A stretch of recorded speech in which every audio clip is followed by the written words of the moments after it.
స్తోత్రం తండ్రి. మేమేనో నీ కృపల్ని దయవలని ఒప్పుకుంటున్నాం. నీకే సమస్త మహిమ ఘనత ప్రభావం ఆరోపిస్తున్నాం. ప్రభా, ఈ సమయంలో నీ వాక్యాన్ని ధ్యానిస్తుండగా ప్రతి ఒక్కరి హృదయాల్లో నీ వాక్కులు ఫలింప చేయమని ప్రార్థిస్తున్నాం. ప్రభా, ఈ క్రిస్మస్ పండుగ సందర్భంగా ప్రతి ఒక్కరికి నీ సమాధానమును నెమ్మదిని ప్రభువా దయచేసి నడిపించమని, నీ సన్నిధి ప్రస్తుత తోడుగా ఉంచమని, ప్రభు బిడ్డల జీవితాల్లో నీ వెలుగును ప్రసన్నతనిచ్చి నడిపించమని యేసుక్రీస్తు నామమున వేడుకుంటున్నాం తండ్రి, ఆమేన్. దేవుని యొక్క వాక్యంలో క్రిస్మస్ కొరకు మరి సుదీర్ఘమైనటువంటి మరి విషయాలు ఎన్నో మనకి లూకా సువార్త, మత్తయి సువార్తల్లో ఉన్నాయి. వాటన్నిటినీ కూడా ఒక మరి ఈ 25 దినాలు కూడా ఆయా సందర్భాల్లో మనము ఆయా సందర్భాల్లో ధ్యానిస్తూ వచ్చాం. అయితే ఈరోజు ఈ దినం ఓ ప్రత్యేకంగా ఉండాలని మరి ప్రార్థన చేసినప్పుడు దేవుడు కొన్ని తలంపులు ఇచ్చాడు. అవి మీతో పంచుకోవాలని ఆశపడతా ఉన్నాం. క్రిస్మస్ను ఉద్దేశించి ఒక 7 సందర్భాలు బైబిల్ గ్రంథంలో మనకి యేసయ్య జననం గురించి 7 సందర్భాలు బైబిల్ గ్రంథంలో కనిపిస్తూ ఉన్నాయి. హల్లెలూయా, హల్లెలూయా. మొట్టమొదటిది ఏంటంటే మరి గాబ్రియల్ అనేటువంటి, మీరు మాట్లాడుతున్నారు, ఇంకా మీకు గిఫ్ట్లు ఉన్నాయి, ఆ గిఫ్ట్లు మరి తీసేసుకోమని చెప్తాను ఆంటీ తోటి. ఒక్కొక్కటి 650 రూపీస్ ఖరీదు చేసి గిఫ్ట్లు ఇస్తుంది ఆంటీ. మీకు స్నాక్స్ బాక్సులు అన్నీ అవన్నీ నేను తీసుకెళ్ళిపోమని చెప్తాను నేను. అది మీ ఇష్టం. మరి అది మీరు మాట్లాడితే స్కిట్లు ఉండవు, గిఫ్ట్లు ఉండవు, ఉండవు. వాక్యానికి ప్రాధాన్యత ఇద్దాం ఇవాళ. అది వాక్యం చెప్పేసి ముగింపు ప్రార్థన చేసేస్తాను. మీ ఇష్టం. డ్యాన్స్లు కూడా ఉండవు. చూడండి, ఇక్కడ 7 సందర్భాలు బైబిల్ గ్రంథంలో ఉన్నాయి. మొట్టమొదటిగా మనం చూస్తే గాబ్రియల్ దూత తల్లి అయినటువంటి మరియను దర్శించిన సందర్భం ఒకటోది. మరి రెండోది వచ్చేసి గాబ్రియల్ దూత యోసేపుని రక్షించిన సందర్భం ఒకటి. మూడోదిగా మనం చూసుకుంటూ వెళ్తే మరి యూదయ ప్రాంతంలో మరియా యోసేపులు కైసరు అగుస్తు కాలంలో, మరి కైసరు ఐగుస్తు నాటి కాలంలో రోమా చక్రవర్తి అయిన కైసరు ఐగుస్తు కాలంలో జనసంఖ్య చేయించుకున్నటువంటి ఒక సందర్భం మూడోది. 3 సందర్భాలు చెప్పాను. మొదటగా చెప్పండి, మొదటిది ఏంటిది? గాబ్రియల్ దూత మరియను దర్శించిన సందర్భం ఒకటి, యోసేపుని గాబ్రియల్ దర్శించిన సందర్భం ఒకటి, మరి చక్రవర్తి అయినటువంటి కైసరు ఐగుస్తు అంటే కైసరు అగస్టస్ కాలంలో మరి మరియా యోసేపులు జనాభా లెక్కలో వేయబడిన సందర్భం ఒకటి. 3 సందర్భాలు అవి. ఇక మిగిలిన 4 సందర్భాలు వచ్చేటప్పటికి గొల్లలు దేవుణ్ణి ఏ రీతిగా ఆరాధించి మహిమపరిచారో, మరి అలాగే జ్ఞానులు ఏ రీతిగా దేవుని నామాన్ని ఆరాధించి మహిమపరిచారో, తర్వాత ఇంకొకటి ప్రవక్తలు దేవుని సన్నిధానంలో ఏ రీతిగా దేవుని నామాన్ని మహిమపరిచి ఆరాధించారో క్రీస్తుని బట్టి, దూతలు దేవుని నామాన్ని బట్టి ఎలాగా ఆరాధించారు. 4 విషయాలు చెప్పండి ఒకసారి. అవి దేవుని నామాన్ని మహిమపరిచారు. జ్ఞానులు ఆర్డర్ జ్ఞాపకం పెట్టుకోండి, మర్చిపోతారు. జ్ఞానులు దేవుని నామాన్ని ఎలాగా ఆరాధించారో, ప్రవక్తలు దేవుని నామాన్ని మరి క్రిస్మస్ సందర్భంలో ఎలాగా వారు ఆరాధించి మహిమపరిచారో, చివరిగా దూతలు ఎలాగ దేవుని నామాన్ని ఆరాధించారు. హల్లెలూయా. ఈ 7 విధానాలుగా మనము ఈ క్రిస్మస్ సందేశాన్ని మనము వింటున్నాం. అయితే ఈ దినాన ఈ క్రిస్మస్ సందర్భాలని జ్ఞాపకం చేసుకుని ఒక్కో సందర్భం నుంచి ఒక్కొక్క విషయము మనము సేకరించుకుంటూ నెమ్మదిగా మన యొక్క మరి క్రిస్మస్ సందేశాన్ని పూర్తి చేసుకుందాం. దేవుని కృపను బట్టి ఇది సంఘానికి సంబంధించిన మరి విషయం. మరి దేవుని యొక్క వాక్యం ప్రకారంగా నీ జీవితంలో దేవుని చిత్తం, సాధారణంగా నా పట్ల దేవుని యొక్క ఉద్దేశం ఏంటి, నా పట్ల దేవుని యొక్క ప్రణాళిక ఏంటి, దేవుడు నాతో మాట్లాడాలి అనేటువంటి ఆ యొక్క భావన మనము కలిగి ఉంటాం. దేవుడు ఎలా మాట్లాడతాడు, మరి దేవుని యొక్క స్వరం ఎలాగా మనం వినొచ్చు, దేవుని స్వరము దేవుని చిత్తం అనేటువంటి దాంట్లో ఎలాగా మరి ఆయన స్వరాన్ని మనం కనుగొనొచ్చు, ఎలాగా ఏ రీతిగా దేవుని నామాన్ని మహిమపరచవచ్చు అనే విషయాల్ని, కొన్ని విషయాలు మీకు తెలియపరచాలని ఈ విషయాల కొరకు మరి ప్రేరేపించబడదాం. ఒక విషయం మీరు గుర్తుపెట్టుకోండి, 7 సందర్భాలు మీకు చెప్పాను కాబట్టి మరి మళ్ళీ ఒకసారి చెప్దాం. ఒకసారి మొదటి అంశం ఏంటి మనం తీసుకుంది, రెండోది యోసేపును దర్శించడం, మూడోది ప్రజాసంఖ్యలో కైసర్ ఐగుస్తు కాలంలో ప్రజాసంఖ్యలో రాయబడిన మరియా యోసేపులు, నాలుగోదిగా గొల్లలు దేవుని ఆరాధించడం, జ్ఞానులు దేవుని ఆరాధించడం, ప్రవక్తలు దేవుని ఆరాధించడం, దోతలు దేవుని ఆరాధించడం. హల్లెలూయా. ఇంతే క్రిస్మస్ సందేశం మొత్తం ఐడియాస్ మొత్తం మీకు ముందు చెప్పాను. అయితే ఇవన్నీ కూడా ఆయా సందర్భాల్లో మనము ధ్యానిస్తూ వచ్చాం.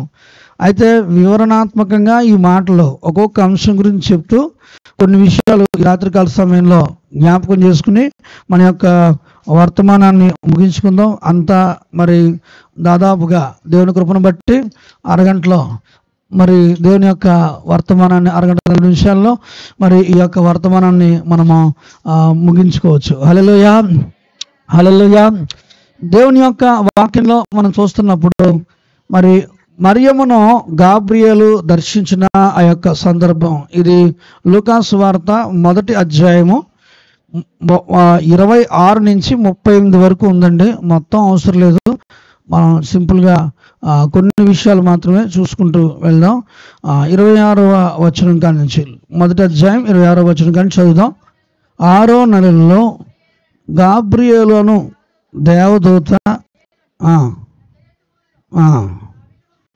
దావీదు వంశస్థుడైన యోసేపును ఒక పురుషునికి ప్రధానము చేయబడి, ఈ సందర్భం ఏంటంటే మరి యూదయ వంశలో ఉన్నటువంటి దావీదు వంశానికి చెందిన యోసేపు అనేటువంటి వ్యక్తికి మరియా అనే ఆమె ప్రదానం చేయబడింది. ఆమె ప్రదానం చేయబడిన తర్వాత దేవదూత ఆమెకి ప్రత్యక్షమై ఇస్తున్న సందేశం చదవమా. కన్యక పేరు మరియా. ఆ దూత లోపలికి వచ్చి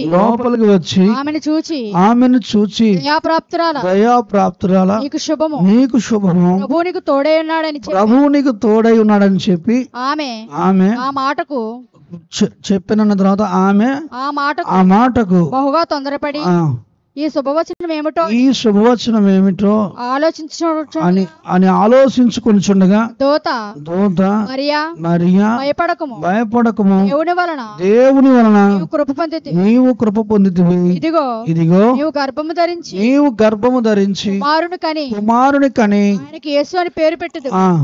ఆయన గొప్పవాడే, సర్వోన్నతుని కుమారుడు అనబడును. ప్రభువైన దేవుడు తండ్రి అయిన మీరు చాలా మంది మాట్లాడుతున్నారు, మీకు అర్థం కావడం కొరకు నేను చదువుతున్నాను, నాకు తెలియక కాదు, లేదా చదువుతున్న వాళ్ళకి అర్థం కాదు, వాళ్ళు నెల రోజుల నుంచి ఉంటున్నారు. మరి పిల్లలు మాట్లాడకూడదు, గిఫ్ట్లు ఇవ్వద్దు, ఈ వాళ్ళు కట్ చేసేయాలి, కట్ చేసి ఎప్పుడు మనకి ఎవరైతే మాట వింటారో వాళ్ళకి ఇవ్వాలి. హల్లెలూయా, హల్లెలూయా. మరి ఈ సమయంలో చదవండి. ప్రభువైన దేవుడు ఆయన తండ్రి అయిన దావీదు సింహాసమును ఆయనకిచ్చెను. ఆయన యాకోబు వంశస్థులను యుగయుగములను ఏలును. ఆయన రాజ్యము అంతము లేనిదై ఉండునని ఆమెతో చెప్పెను. అందుకు మరియా, నేను పురుషుని ఎరుగదాననే, ఇది ఎలాగూ జరుగునని దూతతో అనగా, దూత పరిశుద్ధాత్మ నీ మీదకు వచ్చును, సర్వోన్నతుని శక్తి నిన్ను కమ్ముకొనును గనుక పుట్టబోవు శిశువు పరిశుద్ధుడై దేవుని కుమారుడు అనబడును. హల్లెలూయా, హల్లెలూయా. మరి దేవుని కుమారుడు గురించిన ఆ యొక్క నిర్వచనం గురించి మరి దేవుని యొక్క వాక్యంలో చక్కటి మరి నిర్వచనం ఉంది. ఆ మాట చూసుకుని అప్పుడు మనము వాక్య సందేశంలోకి వెళ్దాం.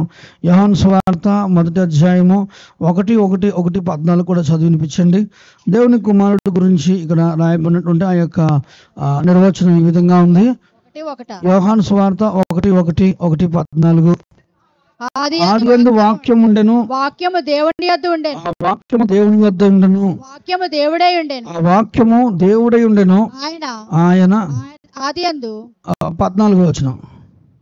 ఆ వాక్యము శరీరధారి అయి కృపా సత్య సంపూర్ణుడిగా మన మధ్య నివసించెను. హల్లెలూయా, హల్లెలూయా. దేవుని చిత్తము అని అంటే ఆయన వాక్యమే. హల్లెలూయా, హల్లెలూయా. ఈరోజు దేవుని యొక్క వాక్యం వినడానికి, వెదజల్లబడ్డానికి దేవుని యొక్క మహాకృపను బట్టి అనేక విధాలుగా దేవుడు మనకి ద్వారాలు తెరుస్తున్నాడు. అయితే ఈ విషయాల్ని మనం వింటున్నాము అని అంటే అది దేవుని కృప. హల్లెలూయా. దాన్నే దేవదూత నువ్వు కృప పొందావని మరియతో ఇక్కడ తెలియపరుస్తూ ఉన్నాడు. హల్లెలూయా. మరి కృప పొంది దేవుని యొక్క వర్తమానము మరి వింటున్నప్పటికీ కూడా అయోమయ పరిస్థితి ఉంటుంది. కానీ విచిత్రం ఏంటంటే పరిశుద్ధాత్మ నీ మీదకి వచ్చినప్పుడు నువ్వు శక్తిని పొందుతావు. కాబట్టి మరి పుట్టబో శిశువు పరిశుద్ధుడై దేవుని కుమారుడు అనబడతాడని రాస్తుంది. హల్లెలూయా. నేను దీన్ని రక్షణ సువార్తతో మళ్ళీ పోలుస్తూ ఉన్నాను. మరి దేవదూత, ఒకవేళ దేవుడు అక్కడ దేవదూత ఆమె దగ్గర పంపించాడు, నీ దగ్గరికి అయితే దేవుడు మరి దేవుని సేవకుని పంపిస్తూ ఉన్నాడు. హల్లెలూయా. ఇది దేవుని కృప, దేవుని యొక్క కృపా మహదేశ్వరం చొప్పున మరి పరిచర్య జరుగుతుంది అని అంటే ఇది దేవునిది. హల్లెలూయా. దేవుని విధానం ఇది మనుషుల ప్రమేయానికి సంబంధించింది కాదు, మనుషుల పద్ధతులకు సంబంధించింది కాదు. హల్లెలూయా. మనుషుల విధానాల్లో ఎంత మాత్రము కూడా పరిచర్య జరగదు. హల్లెలూయా. మరి ఒక వ్యక్తి ప్రకటించిన వర్తమానాన్ని ఒక వ్యక్తి అంగీకరించిన దాన్ని మరి జీవితాల్లో ఆహ్వానించినా కూడా. హల్లెలూయా. ఇది పరిశుద్ధాత్మ దేవుని యొక్క సహాయం చేతనే జరుగుతూ ఉంది. హల్లెలూయా. కాబట్టి దేవుని యొక్క సన్నిధిలో ఇక్కడ వాక్యమైన దేవుడు విన్నాం. మరి విన్నప్పటికీ మరి ఎలా స్పందించింది? అయోమయ పరిస్థితిగా స్పందించింది. హల్లెలూయా. కానీ దేవదూత చక్కగా చెప్తున్నాడు, నువ్వు అయోమయ పడాల్సిన పని లేదు, కలవరపడాల్సిన పని లేదు, భయపడాల్సిన పని లేదు, ఇది పరిశుద్ధాత్మ దేవుని కార్యము అని చెప్పింది. హల్లెలూయా. క్రీస్తు జననమైనా అదే, నీ అంతరంగంలో దేవుని వాక్య కార్యమైన దేవుని చిత్తమైనా కూడా అదే. హల్లెలూయా, హల్లెలూయా. దేవుని చిత్తం నీ జీవితంలో మరి నిజంగా ఒక కార్యరూపం దాల్చాలన్నా మరి పరిశుద్ధాత్మ కార్యం లేకుండా మరి ఎంత మాత్రము కూడా ఏ పరిచర్య జరగదు. హల్లెలూయా, హల్లెలూయా. దేవుని ఆత్మ కార్యము ఒక వ్యక్తి ప్రకటించినా లేదా సువార్త చేసినా మరి ఇదేమి చేసినా మరి అది దేవుని యొక్క ప్రకటింపజేసేవాడు ఆయనే, దాన్ని గ్రహింపగలగజేసేవాడు ఆయనే, దాన్ని అంగీకరింపజేసేది కూడా ఆయనే. హల్లెలూయా, హల్లెలూయా. మరి చాలా సందర్భాల్లో దేవుని చిత్తము, దేవుని ప్రణాళిక, దేవుని యొక్క ఉద్దేశాలు అనే సందర్భం వచ్చేటప్పటికి చాలా గందరగోళం అయిపోతూ ఉంటారు. మరి దేవుడు నీకు తన చిత్తాన్ని సేవకుడి ద్వారా బయలుపరుస్తున్నాడు. హల్లెలూయా. మరి నిజంగా అది డైరెక్ట్ రుజువు ఒక రకంగా చెప్పాలంటే, లేకపోతే ఆయన వాక్యం అనే బైబిల్ గ్రంథం ద్వారా దేవుడు బయలుపరుస్తున్నాడు. హల్లెలూయా. అయితే సేవకుడు మాట వినాలన్నా, వాక్యం చదవడం అన్నా, లేకపోతే సన్నిధికి రావడం అన్నా ఇవన్నీ దేవుని కృపే. హల్లెలూయా, హల్లెలూయా. విన్న తర్వాత కూడా నీకేమీ అర్థం కాదు. హల్లెలూయా. మళ్ళా నీకు పరిశుద్ధాత్మ దేవుడే కార్యం జరిగించాలి. హల్లెలూయా. మరి కాబట్టి ఒక వ్యక్తి దేవుని చిత్తంలోకి రావడం అనేటువంటిది అది పరిశుద్ధాత్మ దేవుని కార్యం. హల్లెలూయా. మరి యేసుక్రీస్తు వారు భూమి మీద జన్మించడం కూడా అందుకే పరిశుద్ధాత్మతో ప్రారంభించాడు. హల్లెలూయా. పరిశుద్ధాత్మ దేవుని యొక్క కార్యం. అందుకే ఇది మనము ఎంత మాత్రమో కూడా దీన్ని తక్కువ అంచనా వేసి తృణీకరించడానికి వీల్లేదు. పరిశుద్ధాత్మ కార్యాలు ఎవరైనా తృణీకరిస్తే ఏంటి చెప్పండి? పరిశుద్ధాత్మ కార్యాన్ని ఎవరైనా తృణీకరిస్తే మనుష్య కుమారుడికైనా క్షమాపణ ఉంటుంది, కానీ మరి మనుష్య కుమారుని శిక్షించిన వారికి, సిలువేసిన వారికి ఆయన రాకడలో క్షమాపణ ఉంది వాళ్ళకి. హల్లెలూయా. కానీ పరిశుద్ధాత్మ కార్యాలని తృణీకరించి కించనగా చేసేటువంటి ఆ కార్యాలు ఏవైతే ఉంటాయో వాటికి ఇప్పటికీ కూడా, ఇప్పుడు కానీ రాబోయే తరాల్లో కానీ ఎప్పటికీ కూడా వాటికి క్షమాపణ ఉండదు. హల్లెలూయా. అది నేను చెప్పడం కాదు, కానీ యేసుక్రీస్తు ప్రభువు వారు ఆ మాటలు స్వయంగా చెప్తా వచ్చాడు. ఎందుకంటే యేసయ్య దయ్యాలు ఎలా కొడుతుంటే నువ్వు దయ్యం పట్టినోడివి, అపిత్రుడివి, అపిత్రాత్మ పట్టినోడు అన్నాడట వాళ్ళు. యేసయ్యనే అంగీకరించలేదు. భూలోకాన్ని తలకిలిందులు చేసిన పౌలు ప్రసంగాలను కూడా తప్పుపట్టారట. 2 కొరింథీ 10వ అధ్యాయం 10వ వచనం చదివితే, ఇదిగో అతని మనుషుడికి బలహీనుడు, అతని ప్రసంగాలు కొరకానివి అన్నారట. ఎవరి ప్రసంగాలు? 8వ దినాన సున్నతి పొంది హెబ్రీయుడు, బెన్యామీనుడు, పరిసయ్యుడు తెగకు చెందినవాడు, ఎన్నో సంఘాలని స్థాపించిన వ్యక్తి, కొత్త నిబంధనలకు పునాదులు వేసిన వ్యక్తిని నువ్వు ఈ ప్రసంగం కొరకానిది అన్నారట. మరి అంత మాత్రాన అదేం పెద్ద సమస్య కానే కాదు. పరిశుద్ధాత్మ దేవుడు తన కార్యాన్ని ఆయన జరిగిస్తాడు. హల్లెలూయా. మరి చూడండి, దేవుని చిత్తం అనేటువంటి విషయం గురించి నేను మాట్లాడుతున్నాను. ఇది పరిశుద్ధాత్మ దేవుని యొక్క ప్రణాళిక చొప్పున జరుగుతున్నటువంటి కార్యం. హల్లెలూయా. క్రీస్తు జననము పరిశుద్ధాత్మ కార్యము, నువ్వు వాక్యం వినడము, దాన్ని అంగీకరించడం కూడా పరిశుద్ధాత్మ కార్యమే. హల్లెలూయా. ఇక్కడ క్రీస్తు అనే విషయం వచ్చేటప్పటికి మీరు గుర్తుపెట్టుకోవాల్సిన ఒక అంశం ఏంటంటే దేవుని చిత్తము లేదా దేవుని యొక్క వాక్యము. హల్లెలూయా. హల్లెలూయా. హల్లెలూయా. నీ జీవితంలో దేవుడు, నువ్వు ఇవాళ ఆయన సన్నిధికి వచ్చావంటే ఇది దేవుని యొక్క ఉన్నతమైన ప్రణాళిక. హల్లెలూయా. మరి దేవుని ప్రణాళికను బట్టి దేవుడు నేను ఇక్కడికి తీసుకొచ్చాడు. అయితే నువ్వు ఇక్కడికి వచ్చావు, ఇక్కడ వాక్యం వింటున్నావు అని అంటే ఇది దేవుని కార్యమే. హల్లెలూయా. కాబట్టి ఇది దేవుని కార్యంగా నువ్వు తీసుకుంటే నిజంగా అది గొప్ప ఆశీర్వాదాలని దేవునికి ఇస్తుంది. హల్లెలూయా. మరి దేవుడు తన కార్యాలని ఆయనే జరిపించుకుంటాడు. ఎలా జరుగుతుంది? మరి ఈ ముగింపులో ఏమన్నది? మరియా 37వ వచనం చదువుదాం చూడండి ఒకసారి. 37 అమ్మా. దేవుడు చెప్పిన ఏ మాట అయినను నిరర్థకం కానరదని ఆమెతో చెప్పాను. అందుకు మరియా ఇదిగో ప్రభువు దాసురాలను నీ మాట చొప్పున నాకు జరుగును గాక అని అంతటా నాకు జరుగును గాక అని నేను. హల్లెలూయా. హల్లెలూయా. ఇదిగో ప్రభు దాసురాలని నీవు చెప్పిన మాట ప్రకారము నాకు కలుగును గాక అని మరియా ఆ దేవునికి తను తాను అప్పగించుకుంది. అక్కడ దేవుని సన్నిధిలో ఆత్మకార్యం జరిగింది. చప్పలు కూడా దేవుని నామమున మహిమపరుద్దాం. హల్లెలూయా. హల్లెలూయా. ఆ విధంగా క్రీస్తు మరి కన్య అయిన మరియ గర్భాన పడ్డాడు. హల్లెలూయా.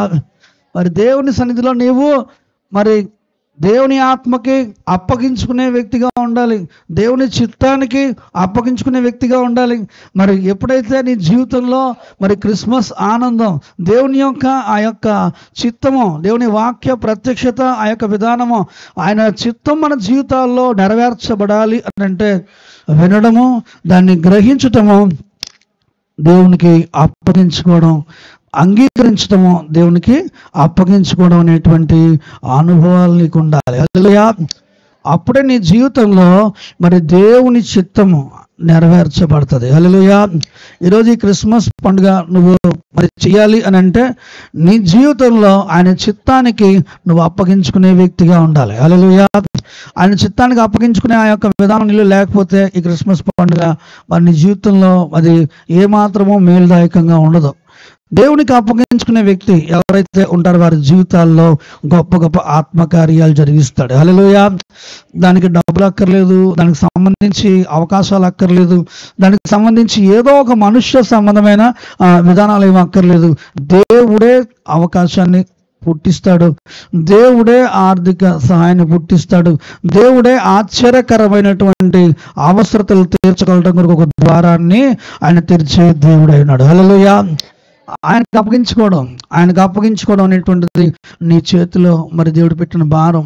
కాబట్టి దేవుని సన్నిధిలో దేవుని కార్యాలకి మరి ఆ రోజు ఆమె మరి కన్యకగా ఉండి అంత గొప్పగా సమర్పించుకుంది కనుక, అంతగా గొప్పగా అప్పగించుకున్నది కనుక ఇప్పుడు లోకమంతటా కూడా ఈ క్రిస్మస్ పండుగ జరుగుతూ ఉంది. హల్లెలూయా. మరి క్రిస్మస్ పండుగ మనం చేస్తున్నామనంటే మనం ఆయనకి అప్పగించుకునే ఆయన చిత్తానికి అప్పగించుకునే ఆ యొక్క అనుభవాన్ని కలిగి ఉండాలి. హల్లెలూయా, హల్లెలూయా, హల్లెలూయా. ఇది మొదటి మాట. మీకు ఈరోజు మొదటి మాటగా ఈ మాట చెప్తున్నాను. రెండో మాటగా నేను జ్ఞాపకం చేసే ఆ యొక్క అంశం, తీసుకున్నటువంటి అంశము మరి గాబ్రియేలు. చెప్పండి, మీరే చెప్పాలి. గాబ్రియేలు యోసేపుని దర్శించటం. హల్లెలూయా. గాబ్రియేలు యోసేపుని దర్శించి ఏం చేశాడు? మరి అతడున్న పొజిషన్ బట్టి మనం చూస్తే అక్కడ ఉన్నటువంటి మాటల గురించి కొంచెం చదువుదాం ఒకసారి. దేవుని యొక్క వాక్యంలో 19:1-19 మత్తయి సువార్త 1:19 నుంచి చదువుదాం. చూడండి ఒకసారి. ఆమె భర్త అయిన యోసేపు నీతిమంతుడై ఉండి ఆమెను అవమానపరచనొల్లక రహస్యముగా ఆమెను విడనాడు ఉద్దేశించాను. అతడు ఈ సంగతుల గురించి ఆలోచించుకుంటుండగా ఇదిగో ప్రభుదూత స్వప్నమందు అతనికి ప్రత్యక్షమై దావీదు కుమారుడైన యోసేపు నీ భార్య అయిన మరియను చేర్చుకొనుటకు భయపడకుము. ఆమె గర్భము ధరించినది పరిశుద్ధాత్మ వలన కలిగినది. ఆమె ఒక కుమారుని కనును తన ప్రజలను వారి పాపముల నుండి ఆయనే రక్షించును గనుక ఆయనకి యేసు అని పేరు పెడదు. హల్లెలూయా, హల్లెలూయా. అంటే దేవుని చిత్తం అనేటువంటి ఈ యొక్క అంశం వచ్చేటప్పటికి మరి ఎవరికైనా బాధగానే ఉంటుంది. చూడండి, ఖచ్చితమైన వాక్యం ఏదైనా చెప్పామనుకోండి, బరువైన విషయాలు చెప్పేవాళ్ళు ఎవరికైనా ఇబ్బందిగానే ఉంటుంది. కానీ దేవుని మహాకృప మరి యోసేపు కూడా అలాంటి ఇబ్బందే కలిగింది. మరి ఒరిజినల్గా జరిగే ఆ సన్నివేశం బట్టి చూస్తే దేవుడు ఏర్పాటు చేసిన మార్గము యోసేపుకి అర్థం కాలేదు. కానీ దేవదూత ప్రత్యక్షమై దాని గురించిన వివరాలని, పరిశుద్ధాత్మ దేవుని యొక్క కార్యాల గురించి వివరించినప్పుడు యోసేపు ఒక అద్భుతమైన నిర్ణయానికి వచ్చాడు దేవుని చిత్తం విషయంలో. మరి ఏంటంటే, నేను మరి ఈ యొక్క దేవుని చిత్తానికి లోబడతాను,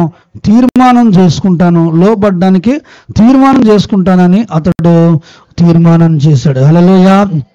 మరి వాస్తవంగా సందేహాత్మకంగా ఉన్నాడు. ఎటెళ్లాలో తెలీదు, ఎలా ముందుకెళ్లాలో తెలీదు. మరి నిజంగా మరి ఏ విధంగా తన జీవితంలో తన భవిష్యత్తు విషయంలో ఎలా ముందుకు వెళ్ళాలో తెలియదు. వినాలి. కష్టతరమైనటువంటి మాటలు ఇవి, చాలా లోతైన విషయాలు. మీరు అర్థం చేసుకుంటే దానివల్ల మీకు ప్రయోజనం ఉంటుంది. హల్లెలూయా.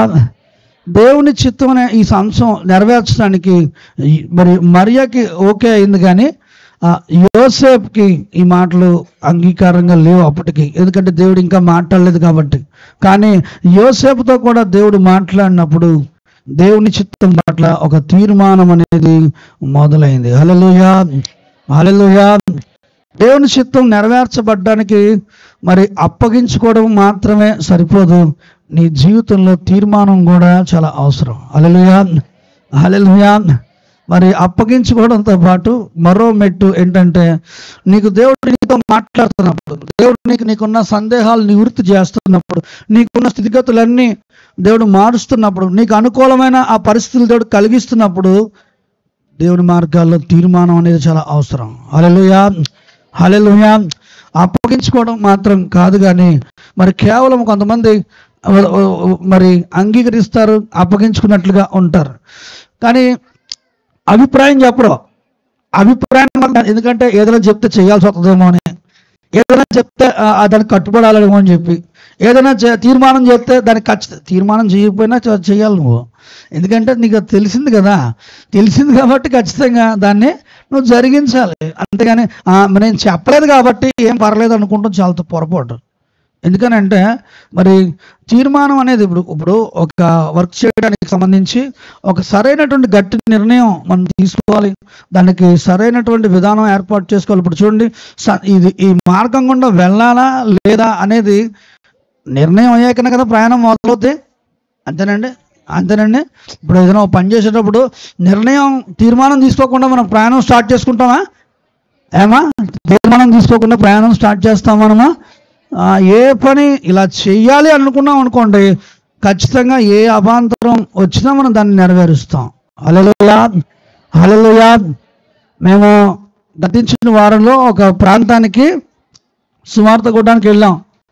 వెళ్తున్న సందర్భంలో అక్కడికి వెళ్ళాక మేము వర్తమానం చెప్పేసాం, అయిపోయాక కరెంటు పోయింది.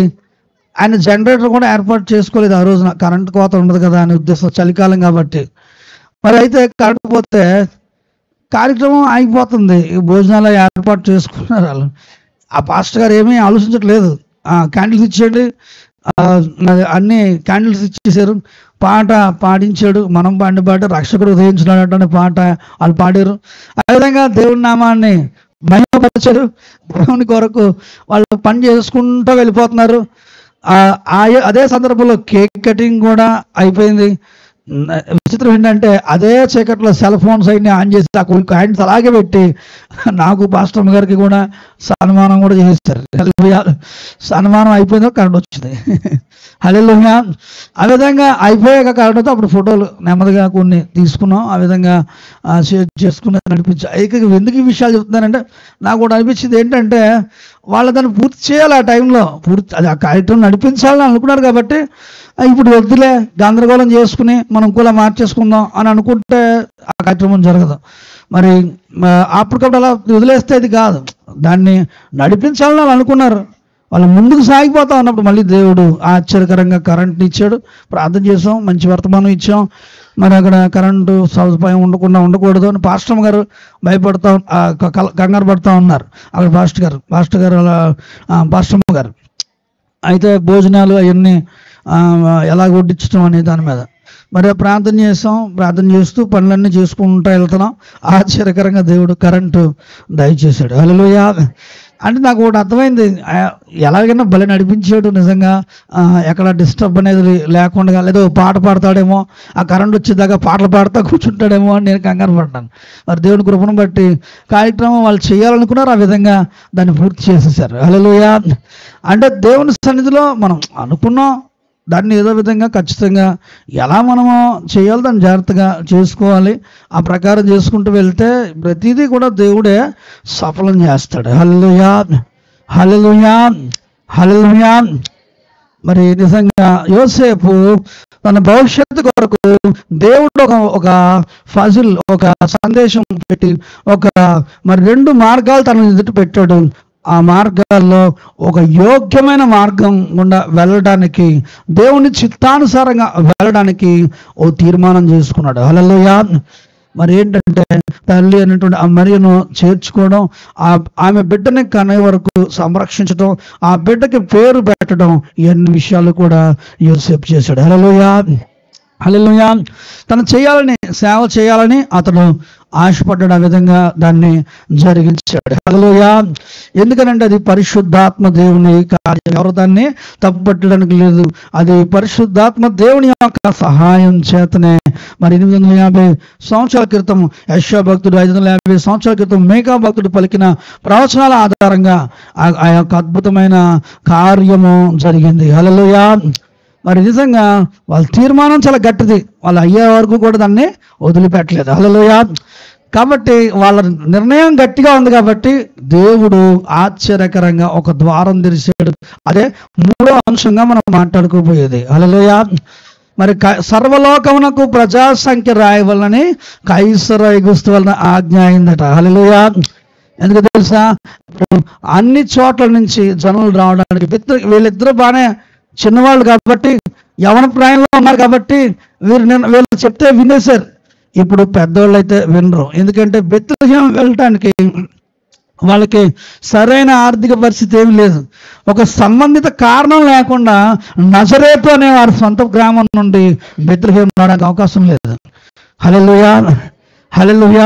కాబట్టి దేవుడు ఒక సమస్యని అక్కడ దేవుడు రేజ్ చేశాడు. హల్లెలూయా. సర్వలోకమునకు ప్రజాసంఖ్య రాయడానికి దేవుడు ఒక ద్వారం దేవుడే సమకూరుస్తాడు. మనం కరెక్ట్గా కనుక మన తీర్మానం కరెక్ట్గా అయితే దేవుడు మన కొరకు ఆకాశం తెరవచ్చు, నేలనే తెరవచ్చు. హల్లెలూయా. రాళ్ళు కేకలేస్తాయట మరి నిజంగా దేవుని సన్నిధానంలో. హల్లెలూయా. కాకులు పట్టుకెళ్ళిపోయే కాకి తెచ్చిచ్చిందంట ఏలియాకి ఆహారం. హల్లెలూయా. దేవుడు ఏదో ఒక ద్వారం తెరుస్తాడు. హల్లెలూయా, హల్లెలూయా. కాబట్టి మనం కలవరపడాల్సిన పని లేదు, మరి చిందపడాల్సిన పని లేదు. దేవుని సన్నిధిలో దేవుని చిత్తం జరిగించడానికి మన జీవితాల్లో తీర్మానం అవసరం. హల్లెలూయా. ఆయన చిత్తం విషయంలో, ఆయన వాక్యం జరిగించిన విషయంలో ఆయనకు అప్పగించుకోవడం మాత్రమే కాదు, ఆయన సన్నిధిలో తీర్మానం కూడా అవసరం. హల్లెలూయా. అంటే అప్పగించుకోవడం పై శరీరం అనుకో, తీర్మానం లోపల ఎముకలు కూడా అనుకో. ఎముకలు కూడా ఉంటేనే కదా దేహం నిలబడుతుంది, అంతనే కదా మరి కాబట్టి నీ తీర్మానం అంత గట్టిగా ఉండాలి. హల్లెలూయా, హల్లెలూయా. మూడవదిగా దేవుని చిత్తం అనగా దేవుని చిత్తం. ఇది చాలా కీలకమైన పాయింట్. ఇది మీరు ఖచ్చితంగా నోట్ చేసుకోండి మీ మైండ్లో. దేవుని చిత్తం వింటున్నాం, దాన్ని తీర్మానము చేసుకుంటున్నాం. విచిత్రం ఏంటంటే మన పరిస్థితులకి అన్వయించుకోలేకపోతా ఉన్నాం. హల్లెలూయా, హల్లెలూయా. దేవుని వాక్యమైన యేసు కార్యరూపం దాల్చడానికి పరిస్థితుల్లో ఫిట్ అయిపోయాడు ఆయన వచ్చి. హల్లెలూయా. ఎలా మూడో వాక్యంలో మనం నేర్చుకున్నది అదే. ఆయన పరిస్థితుల్లోకి ఎంటర్ అయిపోయాడు. ఎక్కడికి ఎంటర్ అయిపోయాడు? కైసరు ఐగుస్తు హృదయంలోకి ఎంటర్ అయిపోయాడు. హల్లెలూయా, హల్లెలూయా. ఎంటర్ అయిపోయి అన్వయించుకున్నాడు ఆయనకు అనుకూలంగా. ఆ యొక్క రాజుని మరి అక్కడున్న పరిస్థితుల్ని అన్వయించుకున్నాడు. ఈరోజు వాక్యం వింటున్నాం నీ జీవితాల్లోకి, నీ చుట్టూ ఉన్న సొసైటీలోకి దాన్ని అన్వయించుకుంటున్నావు. నువ్వు నీ సమస్యల్లోకి, నీకున్నటువంటి ఆ పరిస్థితుల్లోకి. చాలామంది వాక్యం వింటారు, మరి దాన్ని వదిలేస్తాం కదా. వాక్యాన్ని వినడం, దాన్ని జరిగించకుండా పక్కనెట్టడం. అంటే నువ్వు వాక్యం వినేది ఒక మనిషి వస్తాడనమాట.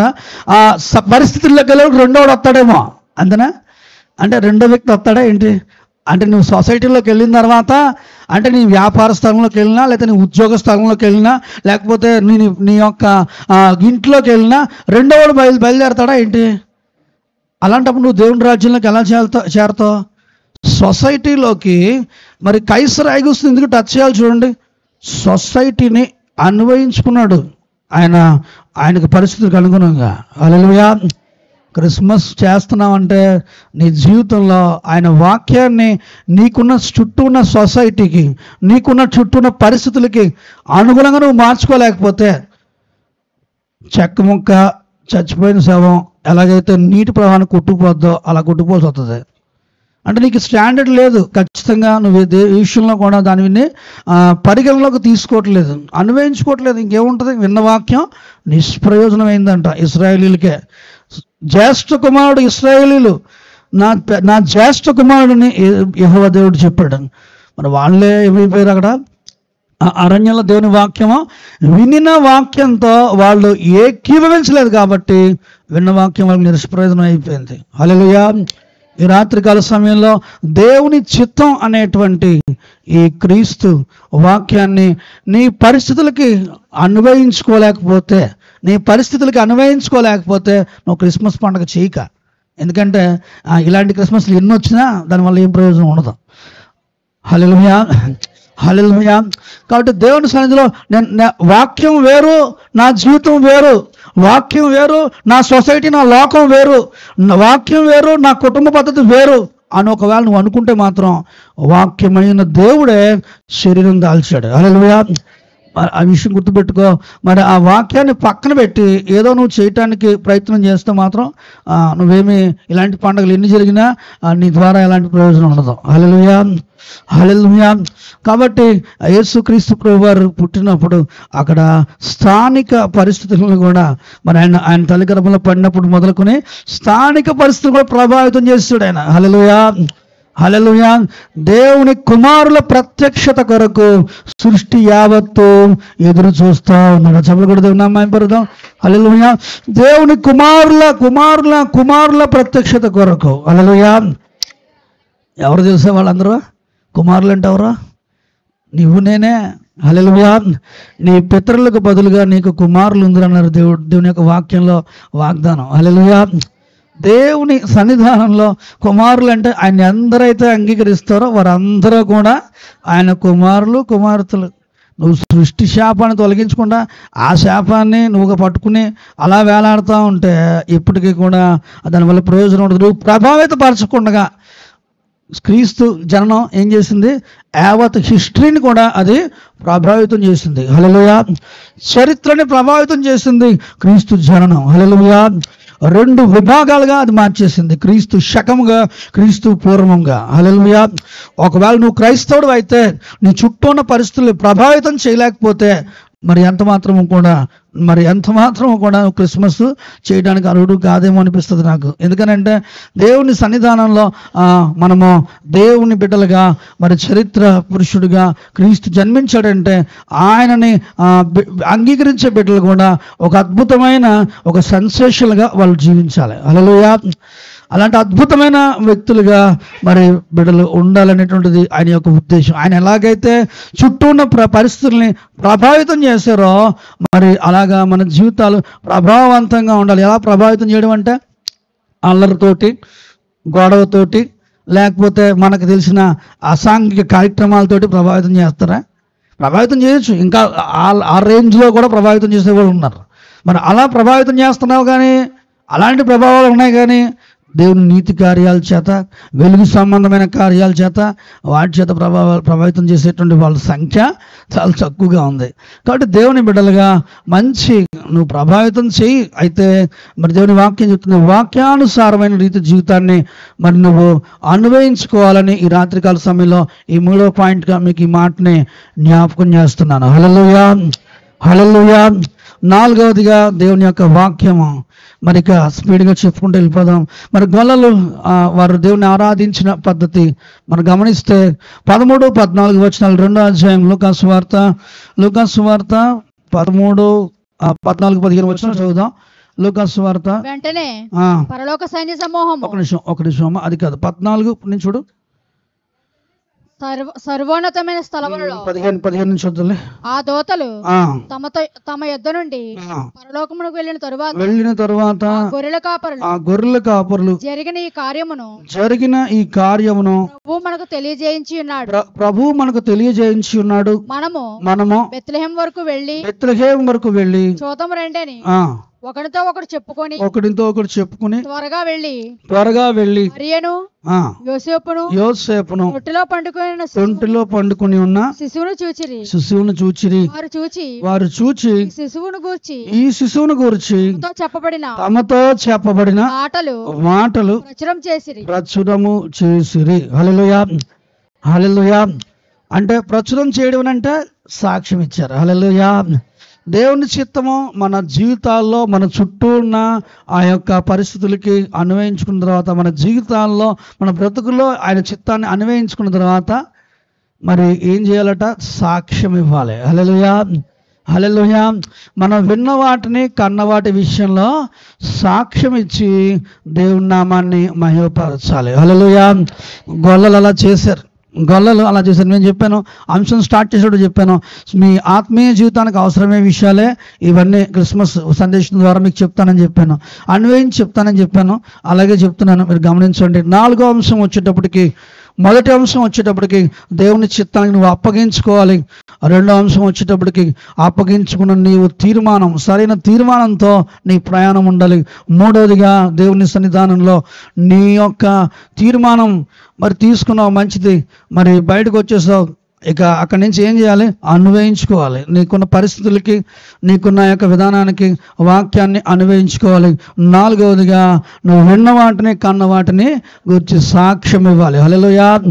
క్రిస్మస్లో గొల్లలు ఆ విధంగా సాక్ష్యం ఇచ్చారు. హల్లెలూయా. 5వదిగా జ్ఞానులు దేవుణ్ణి ఆరాధించే వేళ, ఆ సాక్ష్యం ఇచ్చే వేళ ఏమైపోయిందంటే వాళ్ళు శోధనలో పడ్డారు. హల్లెలూయా. వాళ్ళు ఆత్మీయ జీవితంలో ప్రయాణం చేస్తున్నప్పుడు జ్ఞానులు ఏమైపోయారు? వెళ్ళే మార్గంలో హేరోదు చేతిలో పడ్డారు. హల్లెలూయా. అలాగే ఆత్మీయ జీవితం ప్రారంభించబడిన తర్వాత శోధనలు వస్తాయి, ఇబ్బందులు వస్తాయి. కానీ దేవుని మహాకృప, దేవుడు ఆశ్చర్యకరమైన రీతిగా మనల్ని వాటన్నిటి నుంచి ఆయన వాక్యం ద్వారా కాపాడుతూ ఉంటాడు. హల్లెలూయా. హల్లెలూయా. హేరోదు వారిని శోధించడానికి ప్రయత్నం చేసినప్పుడు మరి ధర్మశాస్త్ర ఉపదేశకులు, యాజకులైనటువంటి వారిచ్చిన వర్తమానము ద్వారా జ్ఞానులు సరిచేయబడి తిరిగి వాళ్ళ ఆత్మీయ యాత్రను ప్రారంభించి క్రీస్తుని చేరుకున్నారు. హల్లెలూయా. మరి దేవుని బిడ్డలు కూడా అలా చేరుకుంటారు. శోధనలో పడినా, ఇబ్బందుల్లో పడినా దేవుడు తన వాక్యాన్ని పంపించి, మాట్లాడకూడదు, దేవుడు తన వాక్యాన్ని పంపించి ఆశ్చర్యకరంగా ఆయన కాపాడే దేవుడు అయినాడు. హల్లెలూయా. మరి 5వదిగా మరి ప్రవక్తలు, దేవుని సన్నిధానంలో ప్రవక్తలు, సిమియోను ప్రవక్త మాట్లాడిన మాటలు చూసుకుని మనము ముగించేసుకుందాం. చివరాఖరికి వచ్చేసాను. సిమియోను ప్రవక్త గురించి మాటలు చదువుదాం. లూకాసు వార్త 2వ అధ్యాయం, 31 నుంచి చదువుదామా? చూడండి ఒకసారి.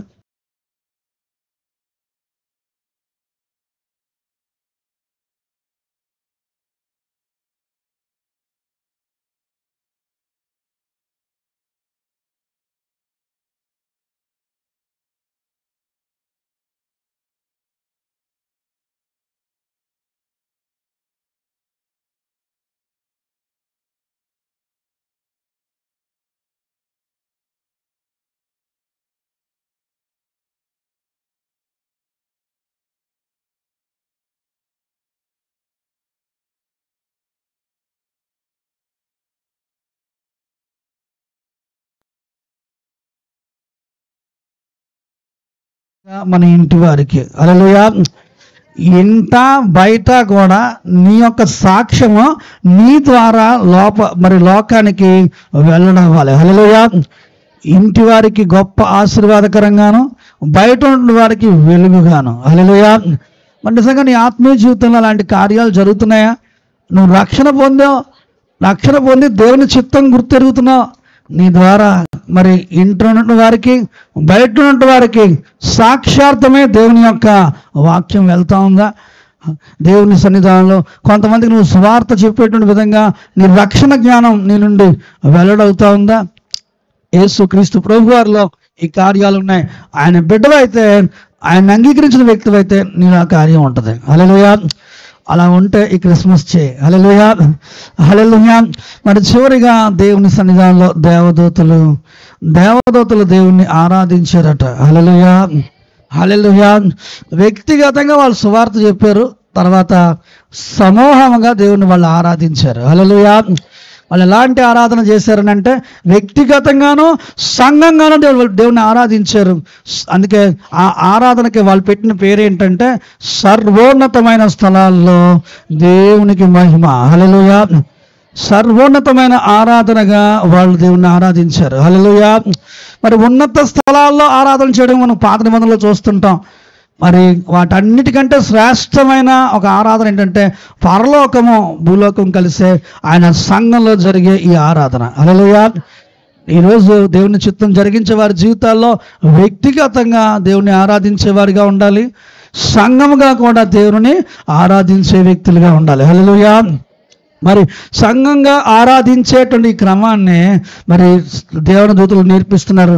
ఆ ఆరాధన వాళ్ళు సర్వోన్నతమైన స్థలాల్లో దేవునికి మహిమ, ఆయనకి ఇష్టమైన మనుషులకు భూమి మీద సమాధానం. ఎప్పుడైతే సర్వోన్నతమైన స్థలమైనటువంటి ఈ సంఘంలో దేవునికి ఆరాధన జరుగుతుందో అప్పుడు ఆయనకి ఇష్టమైన మనుషులందరికీ కూడా భూమండలంలో ఉన్న మనుషులందరికీ కూడా సమాధానం కలుగుతుంది. హల్లెలూయా.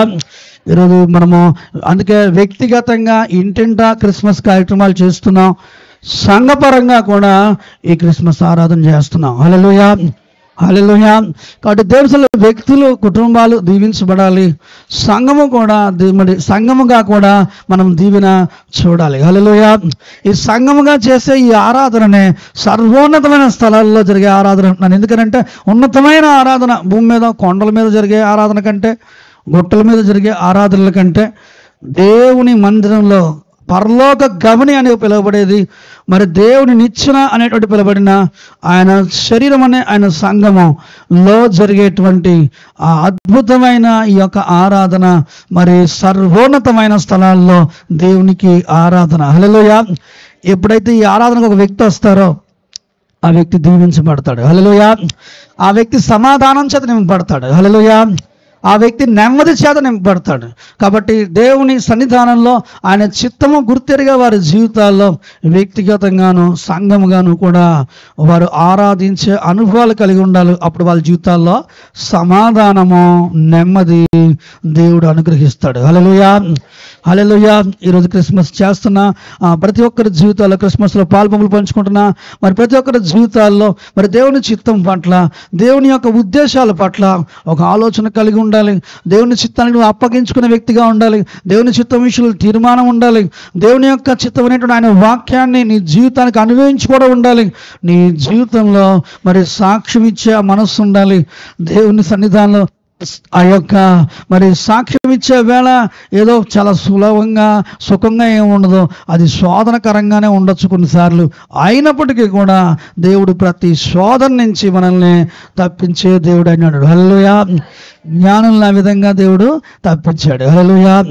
మరి అలాగే దేవుని సన్నిధానంలో సాక్ష్యం ఇచ్చే వేళ ఎలాంటి ఫలాలు చూడాలి? 6వ మాటగా మనం నేర్చుకున్నాము, అన్యజనులకు వెలుగు, ఇశ్రాయేలుకి మహిమ. హల్లెలూయా. బయట ఉన్నటువంటి వారికి, ఇంట్లో వారికి కూడా మంచి మాదిరి చూపాలి. బయట ఉన్న వారు అన్యజనులు అనుకో, ఇంట ఉన్న వారు ఇశ్రాయేలు అనుకో, నీ ఇంటను బయట కూడా నీ ద్వారా గొప్ప ఆశీర్వాదకరమైన ఫలితాలు, ప్రయోజనాలు ఉండాలి. హల్లెలూయా. మరి చివరిగా మరి దేవుని సన్నిధిలో దేవుని చిత్తంలో ఉన్న వ్యక్తి వ్యక్తిగతంగాను సంఘపరంగాను దేవుణ్ణి ఆరాధించే వ్యక్తులుగా ఉండాలి. అయితే వ్యక్తిగతంగా చెప్పినాడు, సువార్త చెప్పింది దేవదూత, కానీ సంఘపరంగా ఆరాధన ప్రారంభించింది. హల్లెలూయా. అంటే వ్యక్తిగత ప్రార్థన కంటే కూడా ఇక్కడ సంఘ ఆరాధన క్రమాన్ని దేవుడు ఎంతగానో హెచ్చిస్తూ ఉన్నాడు. హల్లెలూయా. ఒక వ్యక్తి అందుకే మందిరానికి వచ్చినప్పుడు చాలా సులువుగా దేవుని యొక్క వాక్యం విని దీవించబడే అవకాశం ఉంటుంది. హల్లెలూయా. ఈరోజు క్రిస్మస్ చేస్తున్న నీవు నిజంగా ఇలాంటి దేవుని చిత్తం పట్ల ఒక ఉన్నతమైన ఉద్దేశాన్ని కలిగి ఉండాలి. ఎందుకంటే దేవుని చిత్తం, దేవుని ప్రణాళిక నీ పట్ల ఉంది. దేవుడు నిన్ను ఎంపిక చేసుకున్నాడు. ఇది దేవుని కృప, ఆయన దయ. నీ యొక్క మరి వ్యక్తిగత విధానం ఏమీ లేదు దీంట్లో. హల్లెలూయా. దేవుని ఆత్మ కార్యము, దేవుని పరిశుద్ధాత్మ ఆ యొక్క విధానం ఓ పక్కన. మరి కాబట్టి దేవుని సన్నిధిలో ఈ విషయాలను మైండ్లో ఆలోచన చేసుకుంటూ ఈ క్రిస్మస్ చేస్తున్న వేళ ఈ విషయాలన్నీ జ్ఞాపకం చేసుకుంటూ దేవుని నామాన్ని మహిమపరచాలని సంఘంగా మీకు అందరికీ తెలియపరుస్తూ ఈ నా వర్తమానాన్ని ముగిస్తూ ఉన్నాను. ప్రార్థన చేసుకుందాం. మోకరించండి వాళ్ళు లేనట్లయితే ఉన్న చోటని కళ్ళు మూసుకుని ప్రార్థనలో ఏకీవించండి. హల్లెలూయా అని పలుకుతూ ప్రార్థనలో ముందుకెళ్దాం. పరిశుద్ధాత్మ దేవ, హల్లెలూయా, హల్లెలూయా. పరిశుద్ధాత్మ దేవానికి వందనాలు, స్తోత్రాలు చెల్లిస్తున్నాం తండ్రి. మేమేనా నీ కృప వల్లనే, దయ వల్లనే ఒప్పుకొనిచున్నాం. నీకే సమస్త మహిమ, ఘనత, ప్రభావం ఆరోపిస్తున్నాం. బెత్తబడిన వాక్యం ఒక్కొక్కరి జీవితాల్లో ఫలింపచేయమని ప్రార్థిస్తున్నాం తండ్రి. నీ సన్నిధానంలో గొప్ప సాక్షులుగా నిలబడడానికి సహాయం దయచేయండి ప్రభా. తండ్రి, ఈ యొక్క 25వ తారీఖు క్రిస్మస్ పూట నీ చిత్తం విషయంలో ప్రభా నువ్వు చేసే కార్యాలు, ప్రభా మేము జరిగించాల్సిన బాధ్యతలు, ప్రభా మేము నడవాల్సిన తీరుల గురించి కొన్ని విషయాలు మేము జ్ఞాపకం చేసుకుని ఉండగా ప్రభా ఈ క్రిస్మస్ పూట ఇవ్వబడిన ఈ సందేశము నీ చిత్తం అనగా నీ వాక్యమైన నీవు ప్రభా శరీరం దాల్చి లోకానికి వచ్చావు ప్రభా. నేను తండ్రి నీ ఇచ్చే ఆజ్ఞలు, సంఘ ఆరాధన క్రమాలు తండ్రి, వాటిని ప్రభు మా జీవితాల్లో తండ్రి అన్వయించుకోవడం, తండ్రి మంచి తీర్మానంతో ప్రభు అనుభవించుకుని ఎన్ని శోధనలు వచ్చినా ప్రభు వాటిని ప్రభు జయించుకుంటూ మా జీవితాల్లో ప్రభా తండ్రినైనా మేము తండ్రినైనా తండ్రి ఇంట ఉన్న వారికి ప్రభా బయట ఉన్న వారికి గొప్ప సాక్షులుగా ఉంటూ విన్న వాటిని కన్న వాటిని సాక్ష్యం ఇస్తూ తండ్రి నాన్న ప్రభా అనేకులకు ఆశీర్వాదకరంగా దీవెనకరంగా ఉండడానికి కృప దయచేయమని ప్రార్థిస్తున్నాం. వెత్తబడిన వాక్యం నీరు కట్టి ఫలింప చేయండి ప్రభా. నీ కొరకు నమ్మకమైన సాక్షులుగా ఒక్కొక్కరు నిలబడడానికి కృపను అనుగ్రహించమని ఈ ప్రార్థన యేసుక్రీస్తు నామంలో అడిగి వేడుకొంచున్నాం తండ్రి, ఆమెన్. మరి ఈ సమయంలో సండే స్కూల్ యాక్టివిటీస్ ఉన్నాయండి. సండే స్కూల్ పరిచయం జరుగుతూ